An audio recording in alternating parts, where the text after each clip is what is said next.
Bonjour, bienvenue dans l'émission, le Doc Mayou et José. Doc Mayou, bon matin, bon vendredi. Oui, Madame Arsenault, je suis en train de organiser mes pensées. Où suis-je? Qui suis-je? Que fais-je? Wow, attends un peu, là. Bon, oui, allô? Et là, finalement, j'arrive. Qui êtes-vous? Où vous êtes, ça on le sait, mais qui êtes-vous? C'est intéressant, ça? Ouais. Non, mais en passant, c'est des super bonnes questions, ça. Oui. Et c'est drôle parce que c'est donc bien drôle qu'on tombe là-dessus. Parce que ce matin, dans une émission ici à Québec, dans l'émission du matin, il parlait d'un test que des psychiatres avaient comme concocté où il y avait 16 personnalités. Tu réponds à des questions. Il y a vraiment plein de questions. Là, puis tu réponds, puis à la fin, ça te donne ta personnalité. Ouais. Ben, savez-vous quoi? Moi, ça n'a pas marché, pas en tout. Non. C'est drôle, pareil, tous ces tests-là qu'on peut faire. Non, on peut pas. On peut pas. Regarde, on s'était amusé jadis naguère à simplifier l'être humain en quelques catégories très primaires. Jusqu'à temps qu'on réalise que l'être humain peut avoir quelques caractéristiques de personnalité ou bien plusieurs caractéristiques qui sont, soit dit en passant, toutes héréditaires. Ah oui? Ben oui. Tes traits de caractère viennent de tes ancêtres, pas nécessairement de tes parents. Tu peux avoir des traits de caractère et l'ensemble des traits de caractère formant le tempérament ou la personnalité, mais tu peux avoir des traits de caractère qui viennent de tes grands-parents. Par exemple, tu peux ressembler sur le plan du tempérament, de l'ensemble de tes traits de caractère, de ta grand-mère, de ton grand-père. Puis ce qui est intéressant, c'est que toi, quand tu rencontres quelqu'un, que tu fais un enfant avec, ben là, c'est une autre panoplie de traits de caractère qui sont mis ensemble. Là. Qui peuvent, tout oui. son bagage à lui, Exactement. tout ton bagage à toi. C'est intéressant, là. Et c'est une loto-caractère. Et tu peux avoir certains traits de caractère de ta mère, certains autres de ton père, quelques-uns de ton grand-père ou de ta grand-mère. Comprends-tu? Ça peut être un amalgame plus ou moins abondant selon la combinaison génétique que ça a donné. Mais d'où une grande question qu'on pourrait poser à un moment donné dans une de nos émissions et qu'on va mettre dans notre calepin, n'est-ce pas, Olivier? Est-ce que ça se peut quelqu'un qui peut changer? Hein? Non. Tu sais, quelqu'un qui dit « je vais changer ». Ça, là, il y en a tellement qui l'ont entendu. « Mon amour, je vais changer, reprends-moi, je vais changer ». Oui, mais attends un peu. Changer quoi? Changer des habitudes de vie? Oui. Alors, se droguer, être alcoolique, tout ça, oui, ça peut changer. Maintenant, lorsqu'on tombe dans des caractéristiques comme la jalousie, c'est beaucoup plus génétique. Par contre, l'insécurité dans une relation, dans l'intimité, ce n'est pas génétique. Ça, c'est acquis suite à des mauvaises expériences? Là? Non. Même pas? Non. Suite à un maternage insécurisant. Ben, OK. Mais c'est quand même mauvaise expérience. À une mauvaise expérience. C'est intéressant, hein? Oui. Et il y a énormément de confusion. Combien y a-t-il de femmes qui vont se qualifier de jalouses? Faites attention, mesdames, parce qu'il est possible que ce ne soit pas inné, votre jalousie, qu'elle soit acquise. Cependant, lorsqu'un homme est jaloux de façon innée, qui est né avec ça, puis il y en a dans ses ancêtres, attache ta tuque, il est dangereux. Il ne changera pas. Il peut se retenir. Hey, mais ça, tout au plus. Ça aussi, c'est quand même interpellant. Non. Ça veut dire que, tu sais, il y en a combien des jaloux, là? Puis des jalouses. Là, on parle pas d'insécures, là, mais qui sont quasiment maniaques, là. Ça veut dire que ces personnes-là, même avec thérapie, etc., ils pourront pas changer. C'est en eux, là. Ils vont peut-être pouvoir le camoufler. C'est-à-dire, oui, le camoufler, se retenir. Avec les thérapies de groupe, c'est très bon pour la contention du comportement indésirable. Ils peuvent se contenir. Ben, c'est décourageant pour ceux qui se reconnaissent, là? Bien, ainsi va la vie. Moi, je ne suis pas là pour encourager ou décourager. On est là pour informer. Moi, je pensais qu'il y avait beaucoup de la petite enfance là-dedans. Tu sais, là, des hommes jaloux, des... Pas du tout. Stein and Wise, 1968, ma chère. Ça a été nié par tous les psychologues et les psychiatres. Ça a été tabletté. Stein and Wise, c'est un homme et une femme, je ne sais pas lequel, si c'est Stein, S-T-E-I-N, qui était l'homme et Wise qui était la femme ou l'inverse, peu importe. Pas grave, là. Ouais. Stein and Wise ont fait une étude des caractéristiques, des traits de caractère d'Eslab à l'âge de 9 mois est toujours présent après un suivi à l'âge de 20 ans. Écoute, sais-tu une chose? Sais-tu qui étaient les plus insultés? C'était la religion, les religieux. Les croyants qui ont cette croyance que l'être humain a été créé par Dieu ne peuvent pas s'abaisser à croire que les caractéristiques de tempérament, les traits de caractère, seraient seraient hérités par les gènes. Oh, Parce que ça vient tout changer la conception de la création de l'être humain. Et les fervents croyants haïssent la science, avec raison. Hey, c'est vraiment intéressant. On va faire un sujet là-dessus. Est-ce que vous pensez qu'on peut changer ou etc. Là? Mais en tout cas, là, on a la réponse, c'est non, en tout cas. Ouais, et de plus, alors là, ça commence à être agréable pour moi d'en parler parce que Stein & Wise, même si on ne leur reconnaît pas leur étude qui était extraordinaire, publiée en 1968, les éléments clés de l'étude deviennent de plus en plus évidents. Et c'est une la loto-caractère. Alors, vous faites un enfant, il peut avoir, garçon ou fille, certaines de vos caractéristiques, plusieurs de vos caractéristiques de tempérament, aucune de vos caractéristiques de tempérament. Ça va jusque-là? Oui, c'est intéressant. Mais ce n'est pas notre sujet d'aujourd'hui. Non. Aujourd'hui, moi, j'aime ça quand on est tordu, Doc. Parce que hier, on parlait de secrets de famille. Puis, on se disait que dans certains cas, les secrets, c'était pas bon d'les perpétuer. Puis, c'était malsain, surtout quand il y avait peut-être la vie de quelqu'un en danger ou quelqu'un qui était violenté ou quelqu'un qui était abusé, etc. Mais aujourd'hui, on va dans l'inverse. Est-ce que toute vérité est bonne à dire? Est-ce qu'on doit tout dire à son conjoint? Est-ce qu'on doit tout dire à ses enfants? Est-ce qu'on doit tout dire à ses parents? Est-ce qu'on doit exiger à l'autre de tout nous dire? Ça aussi, ça doit être du cas par cas. Deux choses. Au Canada français, OK, ne pas tout dire à son conjoint, pour la plupart, particulièrement les femmes, c'est un mensonge, c'est mentir. Ne pas tout dire, c'est mentir. Ouais. Tu m'as pas tout dit, tu m'as menti. Tu me l'as pas dit, tu m'as menti. Je l'entends régulièrement, je l'ai entendu toute ma vie. Et ça commence très tôt. Dans la vie de l'enfant, tu as menti à maman, tu lui as pas dit telle affaire ou tu lui as pas tout dit. Tu as menti à maman. Petit enfant, il y a 5 ans, là. Oui. Tu as fait un gros péché. Tu as fait de la grosse peine à maman. Non, ça, c'est plus actuel. Les péchés, c'est moins aujourd'hui. Là, me faire de la peine à maman, sûrement plus. Tu as fait de la grosse peine à grand-maman.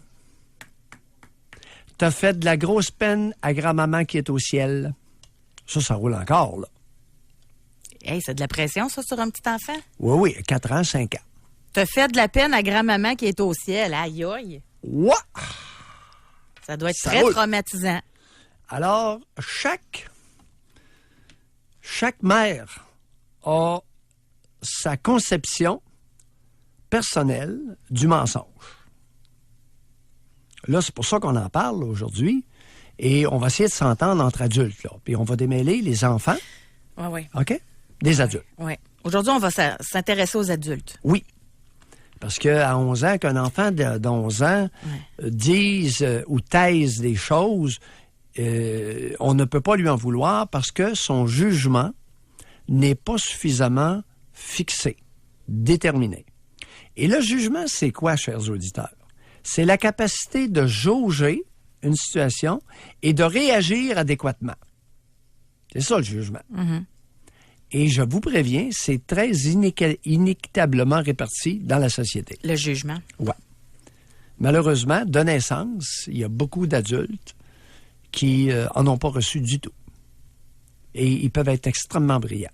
Mais il y a des sphères de la vie où je pense qu'on doit dire, puis d'autres non. Comme? Tu sais, je vais vous donner un exemple. Là. Oui. Tu me l'as pas dit, tu m'as menti. Admettons que tu as un conjoint, c'est lui qui s'occupe dans son compte de banque de payer l'hypothèque de la maison, puis là, tu t'aperçois qu'il l'a pas payé parce qu'à la place, il est allé jouer au casino, puis que c'est la banque qui t'apprend qu'il l'a pas payé. Bon. Ça, c'est inadéquat. Ça, il aurait dû communiquer, d'après moi. Bien, c'est sûr. Tu sais, fait que ça, c'est une sphère importante pour le couple. Alors, ça s'appelle dévoiler. Bon. L'obligation de dévoiler parce que ça regarde l'autre partenaire. Fait que il a pas menti, il l'a pas dit, là. Non, on n'est pas dans le mensonge. On est dans l'absence de dévoilement. À moins que la madame dise, bon, t'as fait le paiement cette semaine, puis qu'il dise, ben oui, mon amour, ben là, il a menti. Oui, bon, exact. C'est ça. Alors, mentir, c'est dire, en toute connaissance de cause, le contraire de ce qu'on sait être la vérité. L'exemple que tu viens de donner.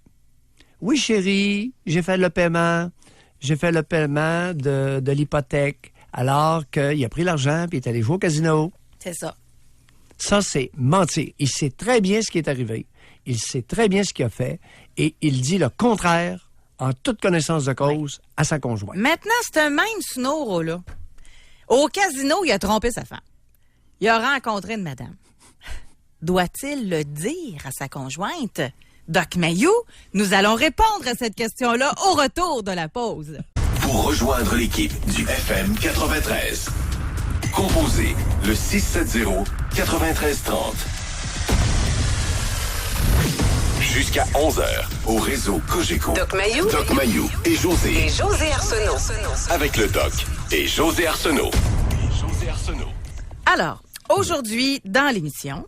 Oui, Doc Mayou, oui, vous non, voulez faire un vas-y. geste? Non. Oui, parce qu'on a une question à répondre, là. Oui. C'est ça que vous vouliez dire, hein? Exactement. Vous me faisiez un petit signe, oublie pas sur quoi tu nous as laissé avant la pause. Je n'ai pas oublié parce que... Tu m'as titillé l'esprit. Ben, c'est grâce à vous. Vous avez tout reviré à l'envers mon schéma de pensée depuis que je travaille avec vous.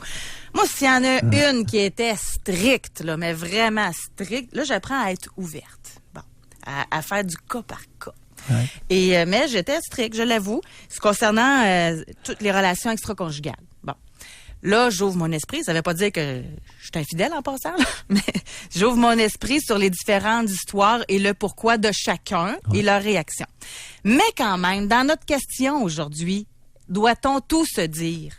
Ça, je pense que c'est une bonne base pour réfléchir, là, pour être capable de l'exprimer, nos valeurs à cet effet. Vous trompez votre conjoint, le dites-vous. Vous pognez votre père avec votre matante, le dites-vous à votre mère. Jusqu'où doit-on tout dire? Et là, on vous demande de réserver votre circuit téléphonique parce qu'on aimerait savoir si vous êtes déjà mis dans le trouble parce que vous avez dit la vérité et que vous auriez dû vous la fermer. Mais vous pensiez bien faire. Ben, on le grattera plus tard, là. Oui. Mais, sur le moment, vous pensiez bien faire. Mais ça servirait contre vous. Alors, on veut des exemples de ça. Oui. Et régulièrement, les couples s'accusent de se mentir l'un à l'autre lorsque un des deux découvre, par exemple, des relations intimes qui auraient pu être créées hors union, hors vie commune ou hors fréquentation. Tu m'as menti, tu me l'as pas dit, tu m'as menti. Non, madame, il vous l'a pas dit.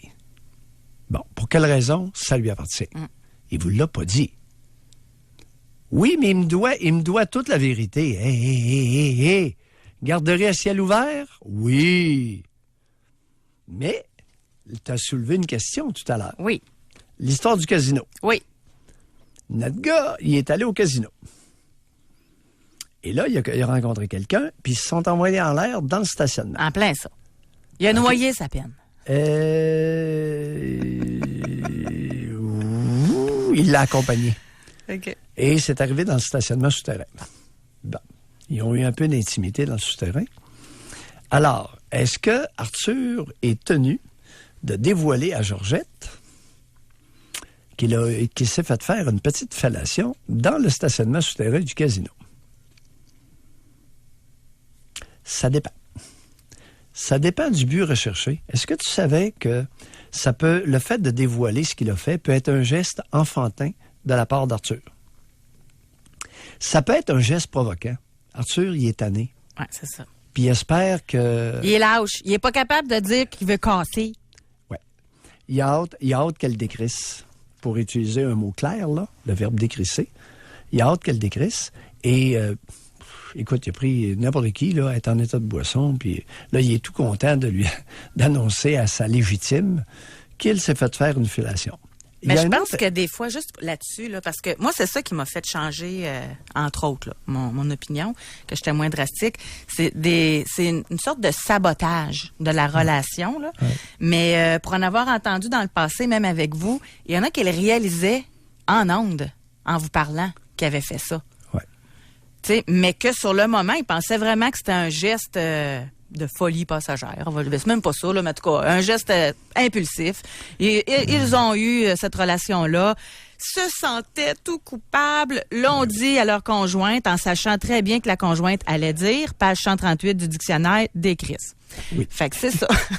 Fait que c'est ça. Alors, ça peut être un geste enfantin, ça peut être un geste autodestructeur, ça peut être un geste pour provoquer l'autre, alors que on est habité par une lâcheté. On aimerait bien que l'autre prenne la décision finale, étant incapable de prendre des décisions pour soi. Et l'autre, un autre volet, José, c'est que, est-ce que tu savais qu'il y a des individus qui vont se livrer à des comportements comme ça pour provoquer sexuellement l'autre et attiser l'ardeur sexuelle du partenaire? J'en connais pas d'assez intelligents qui penseraient faire ça dans ce but-là. Ben oui, il y a toutes sortes de monde. Sérieusement, là, qu'il se dit, je vais être avec elle, ça va donner de l'ardeur sexuelle à ma conjointe qui va se dire, ah ouais, tu vas voir que je suis capable de t'en donner du bon sexe. Oui. T'auras pas besoin d'aller voir ailleurs. Ça peut arriver. Vous pensez qu'il y en a qui font tout ça consciemment, là? Ben oui. Ben oui. Et ils peuvent le faire de temps en temps, tu sais, pour éveiller la sexualité endormie de l'autre. Alors, autrement dit, il y a toutes sortes de raisons. Ils sont peut-être pas raisons. assez ardents et eux autres mêmes stimulants sexuels, là. S'ils ont besoin de passer par une autre femme pour... Tout à fait. Ça peut être ça aussi. Alors, mais au niveau du mensonge, là, où doit-on tout dire? Bon, moi, je fais une grosse différence aussi. Ben, moi, quand je dis que j'ai changé, là, moi, chaque fois qu'on fait ce sujet-là, c'est parce que ça évolue tout le temps dans ma tête. Mais moi, où ça a changé, c'est que c'est sûr et certain que s'il y avait une infidélité, une relation extra-conjugale, au lieu de pointer du doigt mon conjoint, je me pointerais moi-même du doigt. Bon, ça, c'est sûr et certain. Je me dirais, OK, il y a de quoi qui va pas dans le couple, il est pas satisfait, etc. Bon, fait que, mais ça, c'est une chose. Mais si j'apprenais que ça fait 1 an qu'il voit toutes les semaines sa collègue de travail, alors qu'il me dit qu'il s'entraîne pour le bowling, ben là, je prendrais ça différemment. Là, il y a une notion de mensonge là-dedans. Et de manque de respect. Ça, c'est moi. Ça, c'est moi. Il y a toutes sortes de situations avec différents critères de moralité. Alors, dans le jugement, il peut y avoir une couleur morale. Et effectivement. Alors, toute la culture, les us et coutumes, la culture personnelle, la conscience personnelle. Oui, mais je m'étais fait poser la question ici, je dis ici, là, mais je ne veux pas identifier, ça peut être à plein de places, là, dans notre société, dans la ville de Québec. Il y a quelqu'un qui avait sa meilleure amie, qu'elle savait qu'elle était cocu. Et elle était toute bouleversée parce qu'elle se demandait, est-ce que je lui dis ou pas? Oui. Elle a décidé de ne pas le dire. Alors, ça, c'est un problème très contemporain. Mais elle a décidé de ne pas le dire, mais elle vit pas bien avec ça. Elle a de la misère à revoir son amie parce qu'elle a de la difficulté à s'hypocrite envers elle. Ouais. Elle a des beaux standards de moralité. Hein? Cette femme-là a un problème. Autrement dit, elle ne sait pas se mêler de ses affaires. Alors, sa moralité lui était imposée, probablement indûment par sa mère. Tu sais, l'obligation de tout dire, sinon tu mens. Non, écoutez, dépendamment des situations, et c'est le sport national, ça.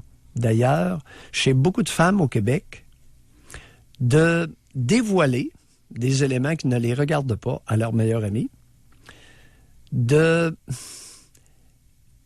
d'attiser le doute dans la relation, dans les relations intimes de leurs amis, et même d'en mettre un peu plus que la vérité pour favoriser des situations conflictuelles.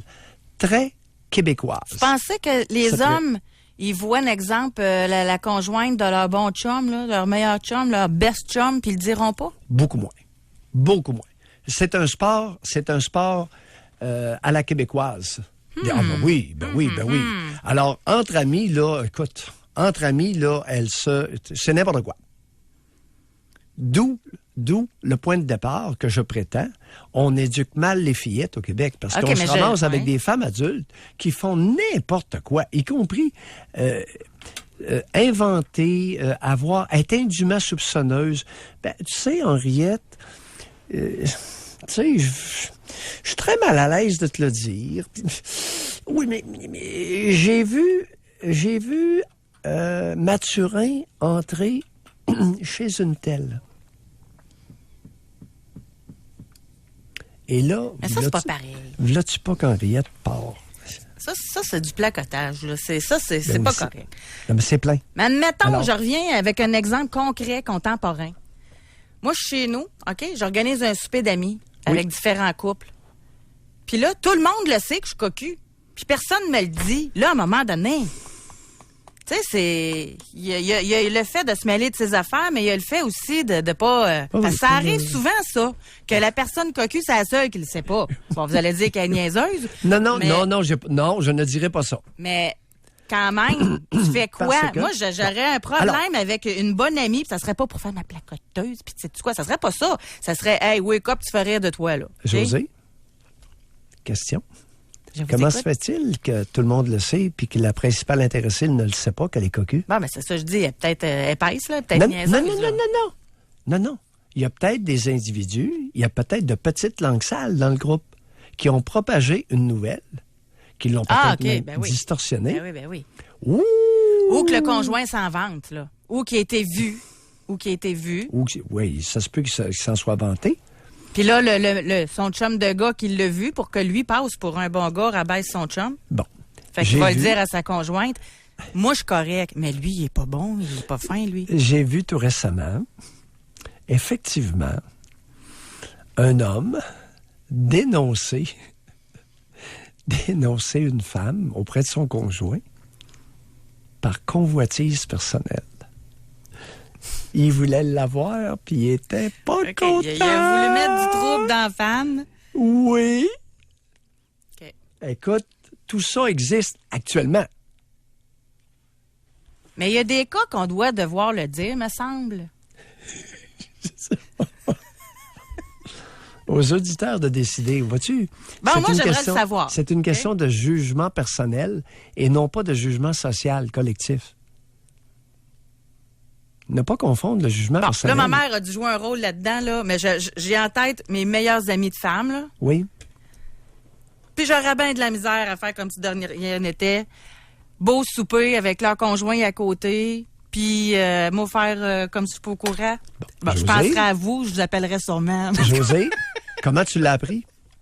Continuons ton scénario. OK, mettons que je l'ai vu, là. Mettons que je l'ai vu, là. OK, toi, tu l'as vu. Je l'ai pogné, là. OK, dans une soirée, là, je l'ai vu. Avec une autre femme. OK, il est allé aux toilettes, puis ils sont rentrés dans les toilettes ensemble. J'arrive en même temps, j'ouvre la porte, j'ai pogne sur le fait. Bon. Oui, ça m'est déjà arrivé d'avoir entendu dire que, mais moi, les entendu dire que, je mettrais pas le trouble dans le couple. Là. Puis effectivement, les toilettes sont définitivement un endroit populaire. Bon, mais admettons que je le vois. As-tu déjà entendu parler de ça? Les toilettes, c'est un endroit populaire. Ben oui, on s'était même abstiné là-dessus, vous et moi. Vous en souvenez pas, la fille qui s'était faite pogner là, en croisière? Vous la trouviez totalement déplacée. Moi, je me disais, coudonc, ça se fait pas juste dans un lit, là, les relations sexuelles. Ça peut être Non, ce qui était déplacé, c'est une femme d'un certain âge, mère de 3 enfants, avec un gringalet de 17 ans. Aïe, aïe. Non, mais c'était pas une mère de 48 ans en passant, là. C'était une jeune femme. Oui. Okay. Mais là, on fera pas ce débat-là. Avec un gringalet de 17 ans qu'elle n'avait jamais vu. Oh! Mesdames, ça, c'est rare, ça, des one night, hein? Oh! Si vous voulez vous envoyer en l'air sexuellement avec n'importe qui, vous allez avoir du trouble. Faites au moins ça dans un lit en dessous des couvertes, la lumière fermée. Non, avec un homme que vous connaissez, dans la toilette, il n'y a pas de problème. Ça faisait la soirée qu'elle connaissait, Doc Mayou. Là, je vous niaise, là, je fais des femmes. Je le sais. Non, je veux pas qu'on dévie du sujet, là. Ça faisait 2 heures qu'elle lui parlait en... Ah, mais il communiquait bien, surtout lui en anglais, elle en français. Puis, écoute... Avec la mère qui était pas loin. Elle ne parle à peu près pas un mot d'anglais. En tout cas, bon. Elle s'est fait assez descendre sur la place publique, on n'en rajoutera pas, là. Oui, non, mais on la prend comme exemple. Écoute, tu sais, public, puis on en rit affectueusement. Là. Puis il n'y a pas eu de s'agit cocu la là-dedans. dénigrer. Fait que, il n'y a pas eu de cocu. Il y a la mère du garçon qui était Ben pas oui. contente, par Non, non, exemple. arrête, il n'y a pas eu de cocu. Ben oui, elle avait un chum. Ah ben oui, c'est vrai. Ben oui, puis il l'a défendu en plus. Ben oui. Et une chance, vous avez une mémoire, vous, hein? C'était juste de moi. Oui. Puis lorsqu'elle Bon. est revenue, écoute, c'est pas sans raison que dans un des scénarios plausibles d'un homme d'un partenaire qui se dévoile, c'est dans le but d'exciter l'autre. Je te dis, ça fonctionne pour Non. beaucoup de monde. On va aller à la pause. Moi, j'aimerais entendre aujourd'hui des gens qui l'ont dit. Puis là, on Oui. parle d'infidélité, mais ça peut être de pogner aussi quelqu'un en train de sniffer une ligne de coke. Là. Tu le dis-tu? Tu pognes l'ado de ta meilleure amie. Oh, attends un peu, là. Là, t'embarques les gestes criminels là-dedans. Là. J'embarque tout, moi. Oh, oui, OK. Doit-on tout dire? OK. Puis, et c'est quoi la conséquence à ça? Ouf. Ouais. OK. Là, t'embarques les gestes criminels, là. Ben, tout, là. Tout. Hey, se poudrer le nez, Tu vois c'est- ton collègue en train de voler. Tu le dis-tu au boss?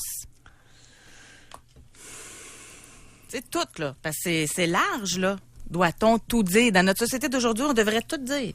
Mais selon moi, il y a des moments où c'est mieux de se la fermer. Oui. Bon, est-ce que vous avez payé le prix de dire la vérité? Est-ce que vous avez pogné votre père ou votre mère en train de tromper, là? Oui, une relation C'est extra-conjugale ça. des parents. Exact. Qu'avez-vous fait? Vous êtes fermé à boîte? L'avez-vous dit? Avez-vous écopé de ça? Ou au contraire, vous seriez, avec votre expérience, vous seriez porté à dire, si c'est à refaire, je le referai encore. Et si vous l'avez fait, dans le cas d'une dénonciation à un des parents des relations extra-conjugales de l'autre, pourquoi vous l'avez fait? Dans quel intérêt? Dans quel intérêt? On va la Avec quelle motivation? Pour rejoindre l'équipe du FM 93, composez le 670-9330. Doc Mayou et José Arsenault. Avec le Doc et José Arsenault. Au réseau Cogeco. On a grandi comme ça, pareil, hein? Que faut dire la vérité. Toute la vérité. Et la plupart des mères veulent tout savoir des petits gamins. Mais ça part-tu du confessionnal, ça? Non, ça part des... Quand il fallait se confesser. Là. Non, c'est le confessionnal qui part du maternage et non pas l'inverse. Les mères ne se sont pas conformées au confessionnal, elles l'ont précédé. Alors, il y a un gros pourcentage de mères qui exigent de leurs enfants de tout savoir. Tout savoir ce qui se passe en eux et tout savoir ce qu'ils pensent, ce qu'ils ont fait, et vont utiliser différents stratagèmes. C'est culturel. La culture précède la religion. C'est pas la religion qui précède la culture, là. Puis il y en a Alors, même qui s'en glorifient de ça, là. Mon Oui. enfant me dit tout. Je suis Oui. sa confidente. Puis même encore à l'âge adulte. Je suis certaine qu'il y en a, tu poses... Hey, c'est où que j'avais vu ça? C'était dans l'émission Occupation Double, je pense. À un moment donné, j'avais regardé les premières émissions. Hey, il y avait au moins 2-3 gars qui disaient « Ah, moi, ma mère, c'est ma meilleure amie, c'est ma confidente. » Tabarouette. C'est quelque chose, là? Tu sais, mais ils ont Deux, été, trois gars. On ils ont pourrait- été on pourrait les appeler, conditionnés à ça. Là. On pourrait J'ai les pas appeler... dit homme. Là. J'ai Non, dit gars. j'ai très bien compris. On pourrait les appeler 2-3 garçons.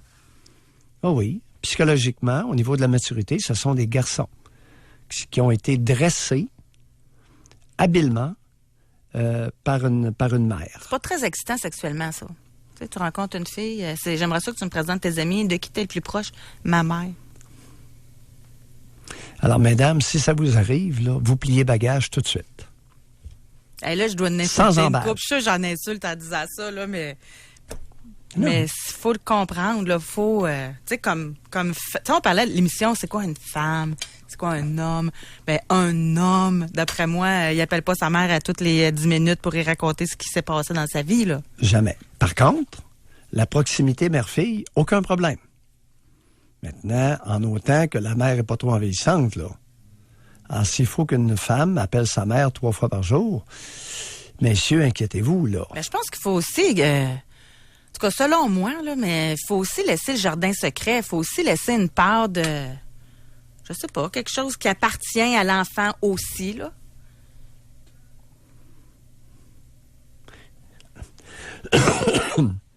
la plupart des mères sont carrément intrusives, envahissantes, irrespectueuses de leur progéniture. C'est la plupart au Québec. C'est de tradition. C'est de tradition canadienne-française d'être envahissante, ingérante, Moi, je pense qu'il faut contrôlante. plutôt être que la jeune ou jeune sache que s'il y a besoin, on est là. Puis- Dépendamment de l'âge. Ben non, mais pas à 4 ans, là. Oui.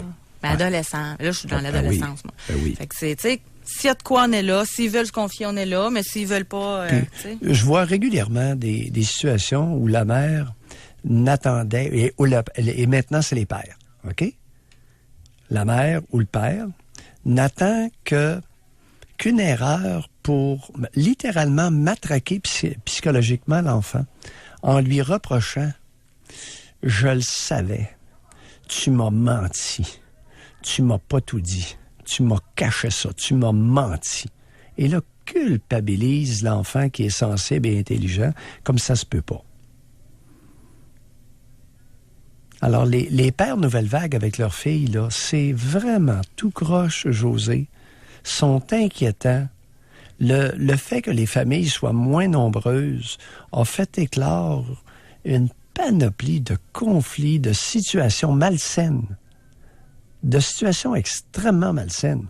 L'inceste psychologique est épidémique au Québec.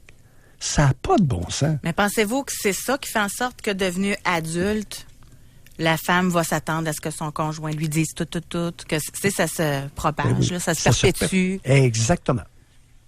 Exactement.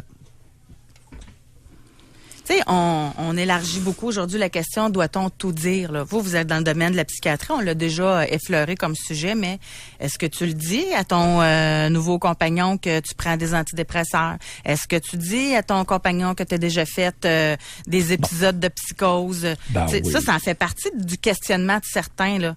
Est-ce que... Puis ça, Très bon point. Mais je suis certaine aussi qu'il y en a qui l'ont dit à la place de l'autre. Là. Que Bon. le conjoint l'a appris par quelqu'un d'autre. Que Oui. sa nouvelle compagne avait déjà fait des psychoses ou... Alors, l'absence de transparence sur certains points, entre autres les pelules, les maladies antérieures, le fait de ne pas dévoiler, vous allez vous mettre dans le trouble. Parce que lors du dévoilement, qui va survenir un jour ou l'autre, ça pourrait créer un problème, puis vous subirez les conséquences de votre manque de transparence. Aucun problème avec ça. Moi, je dis rarement au monde quoi faire, mais je leur dis, voici ce qui peut arriver. Ou, que va-t-il arriver? Question, que va-t-il arriver lorsque le conjoint va le découvrir, que vous êtes aux pilules? Là, il y a 400 000 femmes aux pilules actuellement au Québec, minimum. Et plus. Je pense qu'il y a 600 000 femmes au Québec aux pilules. Mesdames, si vous ne le dites pas, le conjoint va réagir comment lorsqu'il va le découvrir? Ben là, moi, écoute, une femme qui est aux pilules, ça ne m'intéresse pas. Vous risquez de vous faire flusher solide, puis d'un revers de la main. Par contre, j'ai bien dit, vous risquez. Par contre, il y en a d'autres, ça ne les dérangera pas. Mais vous prenez un risque. Comme ceux qui ne parlent pas de leur dette. Vous êtes endetté, Arrive pour vous faire le cachez. l'achat d'une maison. Oh, regarde donc ça, toi, passe pas au crédit. Comment ça? Tu sais, c'est des sujets que tu n'as pas le choix d'aborder. Bien là, ça, c'est la transparence. Oui, il y a une différence, c'est ça. C'est des nuances, hein? La transparence, la vérité, Oui. le... Ouais. Manquer de transparence, ce n'est pas mentir, c'est manquer de transparence. Et ça vous regarde. C'est une décision individuelle. Jusqu'où être transparent et pourquoi l'être? Jugement. Vous jaugez, vous réagissez et vous vivez avec les conséquences. Vous assumez. Doc, Ne pas vous lamenter. vous savez à quel point j'aime ça parler avec vous. Oui, Je pourrais ouais, parler moi aussi. avec vous toute l'émission. On va aller à la pause. Et là, je souhaite vraiment qu'on ait des gens qui nous téléphonent pour nous dire si ça a valu le coup de dire la vérité. Puis, vous pouvez nous parler de votre enfance. Avez-vous été conditionné à ça? Est-ce que vous deviez tout dire à votre mère ou encore... Ou à votre père maintenant. Ou à votre père. Tu sais, racontez-nous comment vous ils sont- sentez par rapport à ça. Ou vous, Ouais. avec vos enfants aussi, c'est quoi votre perception? Comment ça se passe? Mais moi, j'aimerais vraiment ça qu'on donne des coups de main à des gens, là. Je suis sûr qu'il y en a. C'est tellement répandu. Vous savez que quelqu'un que vous aimez bien est cocu, là. Allez-vous lui dire? ou messieurs ou mesdames, vous avez eu une relation extra-conjugale, l'avez-vous dit à votre conjoint et dans quel but? Doit-on tout dire? Pour rejoindre l'équipe du FM 93, composez le 670-9330. Doc Mayou et José Arsenault. Avec le Doc et José Arsenault. Au réseau Cogeco. Doit-on tout dire? Vous savez que le conjoint de votre meilleur ami, il flambe son argent dans les machines à sous. Le dites-vous. Vous savez qu'au lieu d'aller faire des heures supplémentaires, il s'en va au bar flirter. Le dites-vous. Ou vous savez qu'il a une maîtresse depuis X nombre d'années. Le dites-vous. Puis si on vous le dit pas, à qui vous en voulez? À votre ami qui le savait ou à votre conjoint? Parce que ça aussi, ça existe des fois, c'est l'ami qui l'a pas dit qui mange la claque. Ça arrive. Exactement. Fait qu'on veut connaître vos expériences en lien avec ça. Et, vous allez l'aimer celle-là. C'est un nouveau qui vient de rentrer. Quelqu'un nous écrit pour dire « J'ai un père enquêteur. Alors, quand j'étais jeune, j'avais intérêt à pas lui mentir, car il me disait qu'il allait finir par tout découvrir. Au début, ça m'angoissait vraiment, mais à un moment donné, je me suis dit « Ah ben, pis de la marde, je m'assume et il découvrira ce qu'il a à découvrir. » J'ai développé un je m'en foutisme assez intense et je me suis assumée dans mes choix. Ouais. Les pères policiers, enquêteurs, sont rarement les meilleurs pères, soit dit en passant. Ils font preuve d'un autoritarisme malsain, pour ne pas dire dégueulasse, particulièrement envers leurs filles. Ils peuvent être singulièrement écrasants envers leurs garçons et extrêmement contrôlants, infantilisants et flirtent avec leurs filles. J'en dirai pas plus sur les pères enquêteurs. C'est pas un beau groupe comme parents. Alors, messieurs, ramassez-vous. Mais on généralisera pas.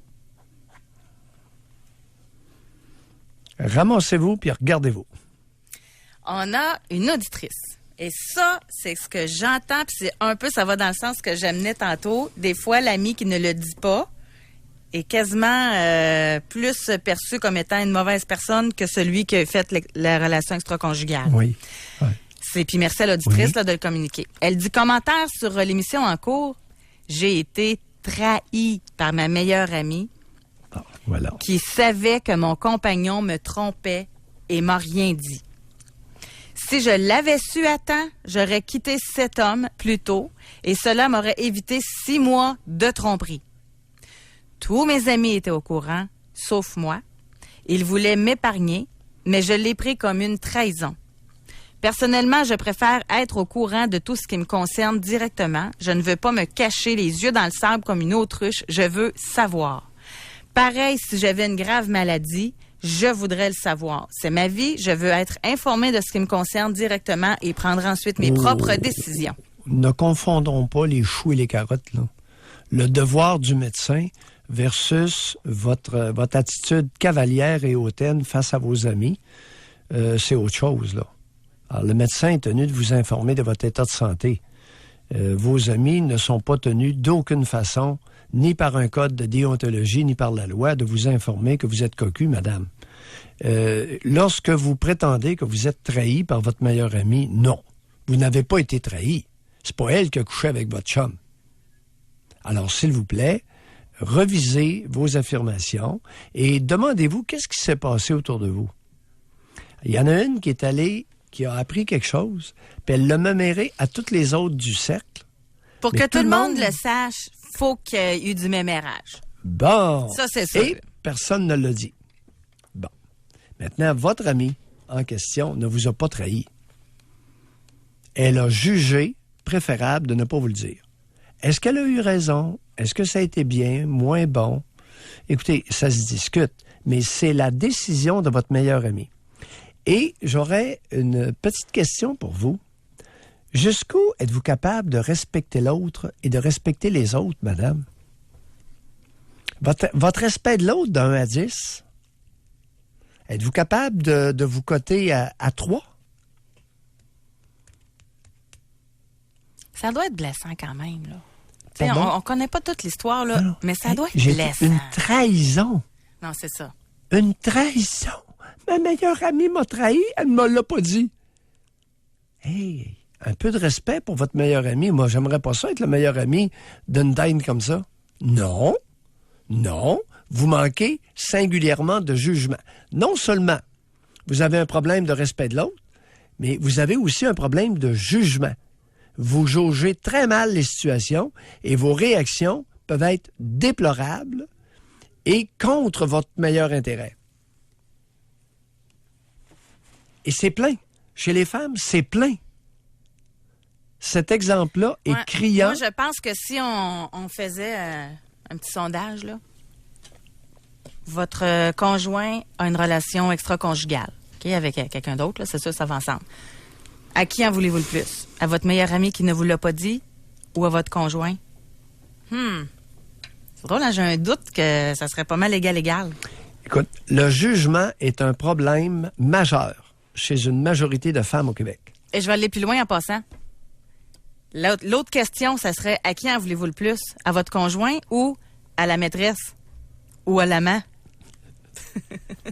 Là, je pense qu'il y aurait une majorité que ça serait la maîtresse ou l'amant. C'est incroyable. C'est que c'est important qu'on se parle de jugement, entre autres de jugement féminin.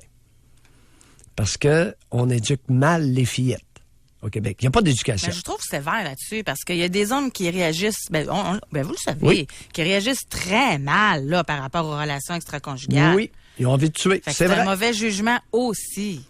C'est l'instinct. On est plus dans le domaine de l'instinct primaire. Ils ont envie de tuer, soit tuer la conjointe ou tuer le nouveau partenaire. Oh oui, ça, on le sait. Maintenant, ce qu'on ne sait pas, c'est tout ce système de tractation hypocrite et sournoise chez les femmes qui, en partie, peut être instinctif, oui, mais peut résulter d'un biais et d'un manque d'éducation. C'est important de bien éduquer les fillettes à 7, 8, 9 ans. Parce que ces histoires-là, ça commence là. Ça commence avec la mère, avec la fillette, puis ensuite les fillettes entre elles. Et comme la plupart des mères n'accompagnent pas leurs fillettes à partir de 9-10 ans, ça dérape. On a Marie qui est au téléphone. Oui, allons-y. Bonjour, Marie. Bonjour. Bonjour, José. Oui. Moi, j'ai 3 situations à parler. La mienne et puis 2 autres en dehors. 2 que c'est des amis à qui c'est arrivé. Okay. Alors, quand... moi, mes amis, je connais leur philosophie de vie, je sais qu'est-ce qu'ils veulent pas savoir et tout ça. Il y en a eu une, j'ai pris mon temps et je l'ai avisée parce que elle avait des problèmes physiques, personnels au niveau de ses organes, puis je savais que c'était parce que son mari couraillait. Alors, à un moment donné, elle s'est posé des questions, puis elle m'a dit, sais-tu de quoi? J'ai dit oui, veux-tu le savoir? Elle a dit oui, parce qu'elle m'avait dit, j'aimerais, moi, toujours le savoir. J'espère que mes amis vont être franches, puis qu'ils vont me le dire, mais il y a une façon de me le dire. Puis j'en ai une autre, elle voulait rien savoir. Attends un peu, OK? On va y aller un à la fois, là. Doc Mayou, si la femme le demande, tu sais-tu de quoi? Là, à ce moment-là, Oui, mais ça dépend. Marie, votre amie, elle avait quoi comme problème physique? Elle avait attrapé une maladie transmise sexuellement? Ben oui, c'est ça. Bon. Alors, c'était évident là qu'il y avait de quoi, parce qu'elle, je savais qu'elle n'avait pas eu d'aventure. Et puis, ça faisait quelques fois qu'elle se faisait traiter comme ça. Puis... Comment se fait-il qu'elle devait requérir à vos confidences au lieu de simplement dire à son partenaire, écoute, ça fait 2 fois que tu me transmets une chlamydia ou une gonorrhée, là. Écoute, mon chum, viens ici, là. Vous savez, Dr Mayou... c'est ça que je comprends pas, là. Votre amie avait quel âge lorsqu'elle a attrapé cette maladie transmise sexuellement? Elle n'a pas...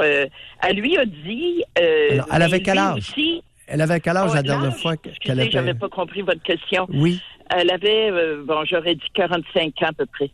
Oui, OK. Alors, de plus en plus, il y a des femmes de 40-50 ans qui attrapent des maladies transmises sexuellement.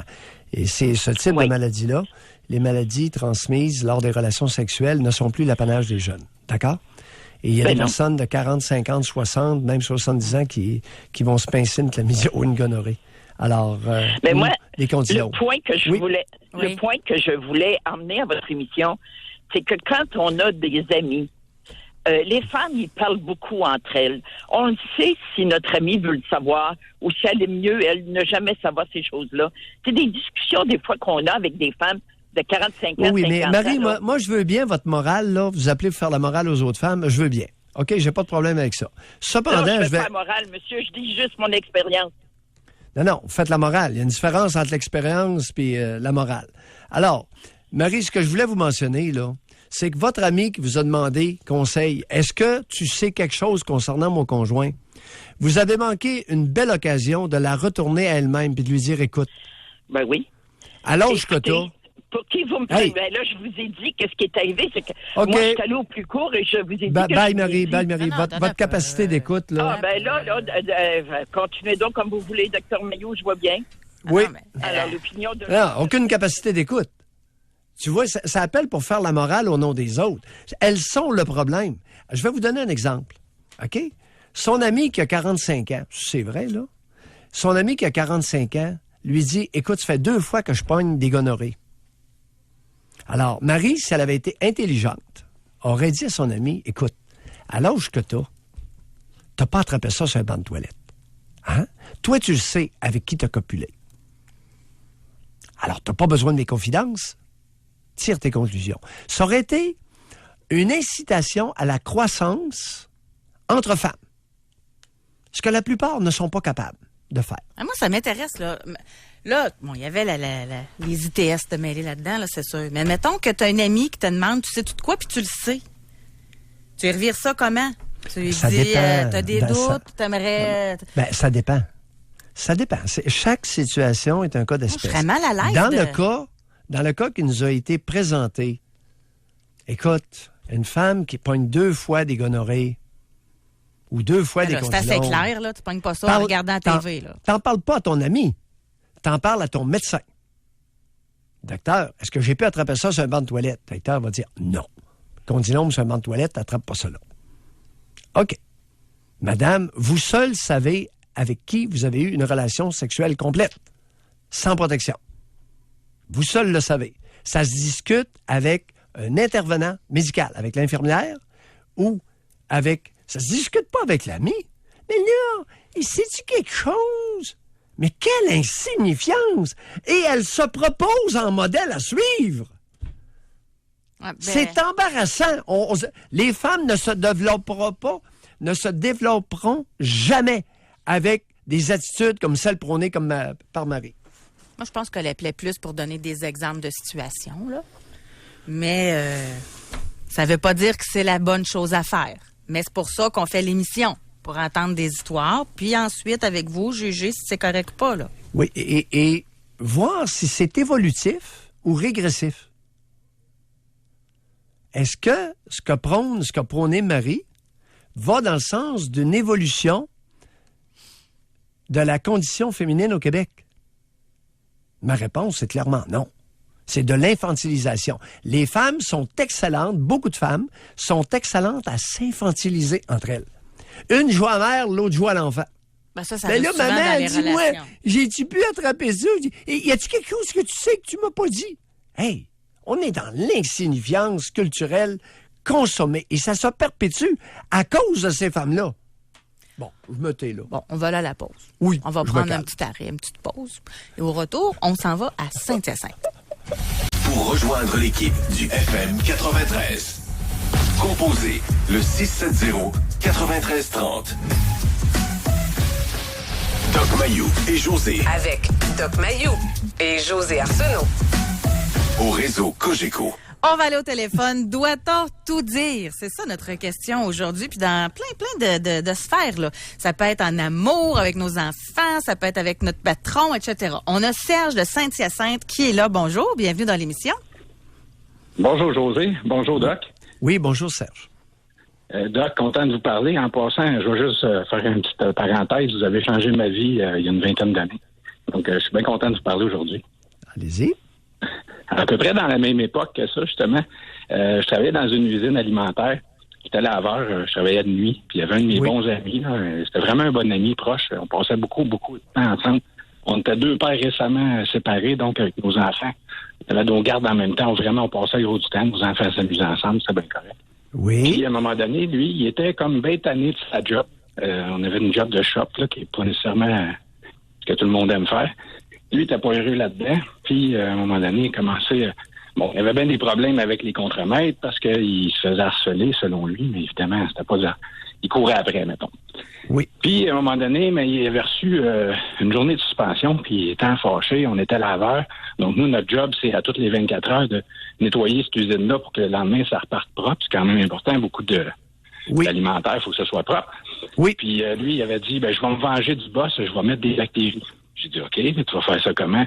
Puis, il avait réfléchi à son affaire, puis il savait comment faire. Dans le fond, il avait dit, je vais faire moisir de la viande, puis après que tout a été nettoyé, je vais répandre ça sur les convoyeurs. Fait que là, ça va mettre la compagnie dans le trouble. Puis moi, je trouvais ça assez grave que j'avais été voir les contremaîtres, puis je leur en avais parlé. Puis évidemment, mais ce gars-là s'est fait mettre dehors. J'ai payé pour. Le reste de l'usine m'a pris comme le stool de la place. Puis, mais le plus drôle là-dedans, c'est qu'on est resté amis. Il était fâché un peu, mais il s'en est remis, parce que de toute façon, il était pas heureux, puis il avait l'intention de lâcher un moment donné. Serge, une précision. Oui. Est-ce qu'il l'a fait, le geste, ou s'il vous a confié qu'il voulait le faire? Il m'a confié qu'il voulait le faire. Moi, quand il m'a confié qu'il voulait le faire, j'ai réfléchi à ça une couple de jours. Il l'avait pas fait. Je suis allé voir un contremaître, puis ça, c'est toutes des choses que les gens ne savaient pas dans l'usine. Ils ne savent pas vraiment comment ça s'est passé, mais ils se sont dépêchés de me juger, là. Oui. J'ai un peu payé pour, mais bon. Alors, votre ami, c'est très clair. Votre ami mijotait un geste criminel pour se venger. Parce que contaminer une chaîne... Exactement. C'est clairement un geste criminel de contamination d'aliments avec toute une série de conséquences sur la santé de ceux qui vont acheter et consommer ces aliments-là. Mais je comprends pas que vous en ayez voulu à vous, Serge. Le pire, c'est qu'il m'en a pas voulu tant, lui. Non, mais les autres, là, vous dites que vous êtes Les autres, écoute, le jugement, c'est une usine qui emploie, dans le temps, on était 500 ou 600 employés, 500 employés, je pense, là-dedans. J'ai entendu une personne qui est venue me voir et qui m'a dit, t'as bien fait, j'aurais fait pareil. Et puis, Serge, tout le reste, là, publiquement, je vous dis que vous auriez dû recevoir une médaille d'honneur. Ça vous honore. Savez-vous, Doc? Je suis furieux après les imbéciles, les idiots qui vous ont traité de stool alors qu'il y a quelqu'un qui s'apprêtait à empoisonner avec des bactéries des aliments. Ce que j'ai su par la compagnie, c'est que avec tous les contrôles de qualité qu'il y a gros des chances que ça n'aurait pas fonctionné son plan.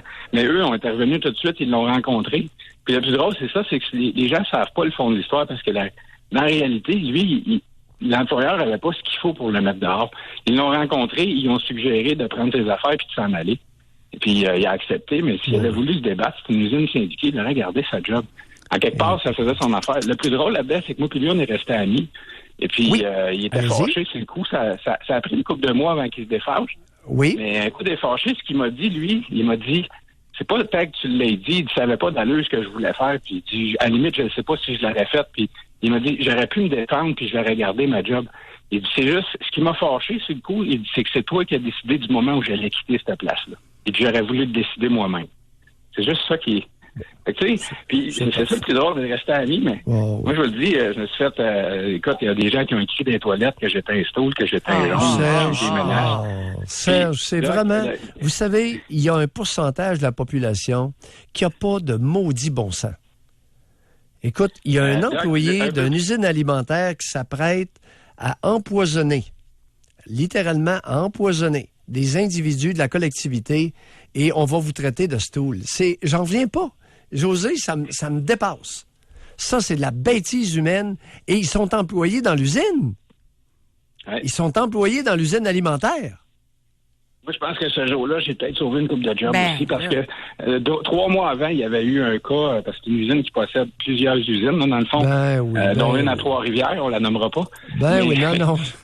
Écoutez, dans l'agroalimentaire, je connais ça. Je sais probablement de quelle compagnie vous parlez, mais nommez personne. Puis une fois dans l'Ouest, c'est ça, quelques mois avant, dans l'usine en Ontario, excuse pas en Ouest, dans l'Ouest, il y avait eu un problème du genre, puis ça avait fait les manchettes aux nouvelles, fait que c'est jamais bon pour les ventes. Mais en tout cas, chapeau, sérieusement, là. Merci d'en beaucoup témoigner. de nous avoir parlé, Serge. Merci du courage. Ouais. Merci. Merci de la probité. Continuez votre bon travail, Doc. Si vous n'aviez pas été là, il y a une vingtaine d'années, là, moi, j'aurais battu ma femme. Oh. OK. Et je l'ai pas fait. Un jour, on en parlera. Oui. Bye, Serge. Bye. C'est quelque chose, ça? Un comportement digne dont on peut être fier. Mais ça les autres, j'essaie de comprendre pourquoi. Je les laisse. Avant d'aller à la pause. Non, il n'y a pas de... Écoute, tu veux comprendre l'idiotie, la bêtise humaine? Non. Il y a un pourcentage d'individus qui sont carrément bêtes. Ils sont stupides, pleins d'hommes. J'aurais envie de donner des qualificatifs, mais c'est mieux qu'on aille à la pause. Non, écoute... Mais juste avant, un cas grave qui est arrivé. Oui. Quelqu'un nous a écrit pour dire « Mon cousin a volé dans la caisse du dépanneur où il avait son training. Ouais. Sa nouvelle collègue l'a dit à son patron. Oui. Il a perdu son emploi. Il est revenu quand elle travaillait de nuit et il l'a poignardée à mort. Faut-il vraiment tout dire? On ne sait jamais à qui on a affaire. Oui, mais ça, c'est exceptionnel comme situation, là. Oui, c'est exceptionnel comme situation, mais on peut pas taire des crimes qui sont importants. Non, on peut pas, parce que si on commence ça, ben là, ça devient n'importe quoi. On dit la police va s'en occuper. Non. Il y en a combien des gens là, qui restent en campagne, qui ont des champs, là, puis que ben là, ça va être moins pire, là, mais en tout cas que ils se font imposer de faire pousser du pot dans leur champ de blé d'Inde puis qu'ils se ferment la boîte parce qu'ils ont peur. Il y en a combien de ça? Ouf, il y en a eu beaucoup. Il y en a eu beaucoup, et c'est une des raisons pour laquelle il faut légaliser d'urgence, comme le fait Justin Trudeau, la culture et la possession de cannabis. Ouais. On va à la pause. Doit-on tout dire? Avez-vous des expériences positives ou négatives en lien avec la vérité que vous avez dévoilée à quelqu'un? Pour rejoindre l'équipe du FM 93, composez le 670-9330. Doc Mayou et José Arsenault. Le Doc Mayou et José, c'est le Doc et José. Au réseau Cogeco. Allez-y. José, peut-être mentionner une chose. Dans les usines alimentaires, de transformation d'aliments, de tout ce qui touche les aliments, la sanitation, parce que je suis médecin, est d'abord et avant tout une affaire individuelle de chaque employé. Vous lavez les mains quand vous allez aux toilettes, à la selle. C'est bien important de vous laver les mains comme il faut. Ça, c'est la première chose. Et toutes les mesures que vous pouvez prendre individuellement, chaque employé qui travaille dans les abattoirs, les usines de transformation, c'est important. Parce qu'il y a beaucoup de contamination. On voit ça par les aliments qui nous viennent de Chine, là. C'est pour ça que je recommande ouvertement, aucun aliment ne devrait être importé de Chine par le Canada. Aucun. Zéro.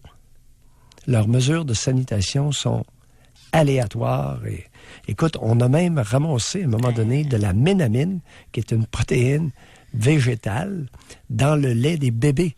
C'est épouvantable ce qu'ils peuvent faire. On touche pas à ça. Mais quand il y a mais ça, c'est un autre domaine, là. Moi, pour être allé en Chine, j'ai trouvé ça très difficile à ce niveau-là. Là. Mais, à quel niveau? Au niveau de la salubrité, de l'hygiène. Moi, je suis partie plus vite que prévu. Là. Moi, c'était un voyage long terme, sac à dos. Là. Oui. Puis j'étais allée en Chine. Puis je suis pas mal écœureuse dans la vie, mais là, c'était trop. Bon. Je voulais déjà raconter. Moi, c'est une affaire qui m'écoeure. Ça vous sait quoi? Non. C'est là, juste d'y penser, là, je vais avoir mal au cœur. C'est quelqu'un qui renifle puis qui recrache ça par la bouche, là, OK? Ça, là, ça m'écoeure. Je sais pas d'où ça vient, mais ça m'écoeure. Puis le reste, là, je suis pas mal écœureuse de rien. Mais en Chine, ils font tout ça. Ils crachent partout. Là, c'est peut-être moins pire, là, mais dans le temps, là, je vous jure, ils passaient le scraper dans le train, là, OK? Parce que le monde, en plus, ils mangeaient toutes des... comment t'appelles ça? Des graines de tournesol, puis ça crachait tout le temps. Puis c'est pas des farces. Ils passaient une pelle pour ramasser ça parce qu'en Chine, quand tu prends le train, t'en as pour 18 heures. Là. C'est long, là, les distances. Okay. C'était incroyable. En tout cas, tout ça pour vous dire que là-dessus, c'est pas moi qui va vous obstiner. Mais par contre, je me dis que quand on prend leurs produits, il doit y avoir des normes. Sûrement, là. Tu sais, c'est pas comme quand tu prends le train, quand tu es dans une usine, que tu fais de l'exportation, il doit y avoir des normes. On a eu des histoires d'infection, puis même des morts avec l'histoire des framboises. Des framboises contaminées. Alors, c'est exactement l'exemple que nous emmenait Serge. Alors, ça a été contaminé lors de la transformation de ces maudites framboises-là ou lors de la cueillette avec des mains sales ou des mesures du matériel sale, contaminé. Avant de... Alors, on vous invite. On vous aime bien, les employés d'usine, parce qu'il y a beaucoup, c'est important. Tu savais qu'il y a beaucoup d'employés d'usine qui nous écoutent. Et on les salue. On les salue, on vous salue. Oui. Parce que, José, les employés les camionneurs, chauffeurs de taxi et employés de manufacture ont été, en 1995, la plus grosse cohorte d'auditeurs du Psy à l'écoute à CKAC, qui était reproduit tous les après-midi sur tout le Québec. Ah, c'est bon. Alors, il y avait des manufactures de couture, de toutes sortes d'affaires. Et on vous salue et vous avez toute notre admiration si vous vous comportez honorablement. C'est ça, c'est bien de le mentionner. On va aller à Joliette, donc on va parler avec Mélanie. Bonjour. Bonjour. Mélanie. Oui, hein? Vous m'entendez? Oui. Oui. Oui. Bonjour. Moi, ça m'est arrivé dernièrement. J'ai pogné mon chum sans le pogner. C'est un mensonge qui est une vérité en même temps. Ce qui s'est passé, c'est que j'ai découvert, son téléphone s'est allumé, il a reçu un texto, j'ai découvert qu'il a reçu un message d'une femme. Puis, mais j'ai pas fouillé, j'ai pas regardé, j'ai dit je vais attendre. Lui-même n'a pas vu le message, alors je vais attendre de voir ce qui va se passer. Puis s'il y a quelque chose, il va me le dire. Fait que j'ai demandé si jamais il y a quelque chose, on se le dit, on dit la vérité. Fait que il m'a dit oui, on dit tout, puis ok, c'est beau. Fait que quand j'ai laissé le temps passer, quelques jours plus tard, il n'y a rien qui se passait. J'ai pas posé de questions. J'ai dit, s'il n'y a rien, il n'y a rien. Il faut que je fasse confiance dans la vie.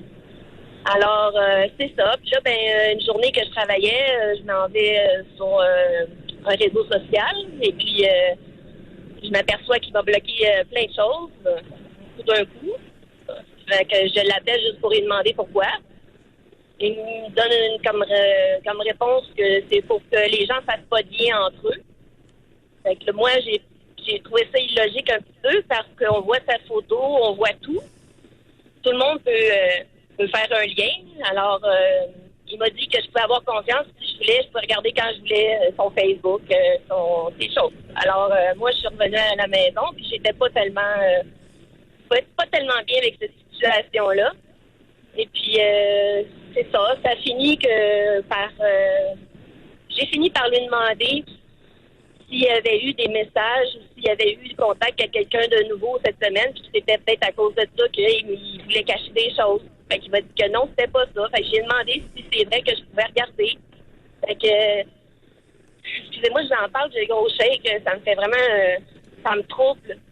Ouais. Puis il m'a fait à regarder, puis il en me traitant des pèses, de connes puis de niaiseuses. Il m'a fait lire le message d'une de ses amies qui avait rapport avec cette fille-là.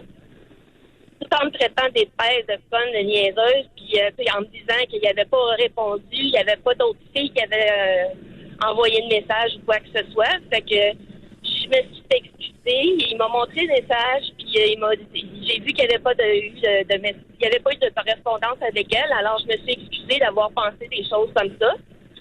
J'ai juste demandé à voir une dernière chose. J'ai demandé à aller voir ses messages cachés. Alors, pendant qu'il me déroulait, tous ces messages qui n'étaient pas cachés, il me traitait de conne, d'épaisse, de niaiseuse, puis que je... Ah, pas. Puis quand j'ai regardé dans les messages cachés, ben oui, elle était là, celle que supposément, non, il n'y avait pas personne. Mais, ce que je veux dire par rapport à ce qu'il y a un mensonge, la vérité qu'il avait dit, par contre, c'est qu'il n'avait pas correspondu avec elle, il n'avait pas encore... il n'avait pas répondu encore. Ça, c'était la vérité. Alors, je me suis excusée pour ça. Mais lui, jamais, il a été capable d'admettre qu'il l'a caché jusqu'au bout, qu'il avait quand même reçu un message Mais j'ai une question juste rapide. Oui, vas-y. Lui, s'est-il excusé de vous avoir traité d'épaisse, de conne et de tout ça? Non, jamais. Mélanie, Jamais. le problème est là. Vous avez quel âge, Moi, le Mélanie? docteur, inquiétez-vous pas, j'ai pas peur de rien, moi, doc. Oui, non, attendez un peu, Vous pouvez Non, Mélanie. Vous avez quel âge, Mélanie? Moi, j'ai 40 ans. Vous avez 40 ans. Bon. Et ce gars-là, est-ce que vous faites vie commune avec? Est-ce que vous avez des enfants avec lui? C'est quoi l'affaire? Non. Là? Ça faisait peut-être 2 mois qu'on était revenus ensemble parce qu'on a eu un petit malentendu. On était séparés peut-être 2 semaines, 3 semaines. Mais ça fait Puis on combien est de temps que vous le revenus connaissiez? Ça fait 2 ans. OK, 2 ans que vous le fréquentiez ou vie commune 2 ans? Vie commune, peut-être 1 an. Vie commune d'1 an. Écoutez, Mélanie, le problème est où? D'après vous, le problème est où dans cette histoire-là? Ben, moi, je sais qu'il y a un problème de mon bord aussi, là.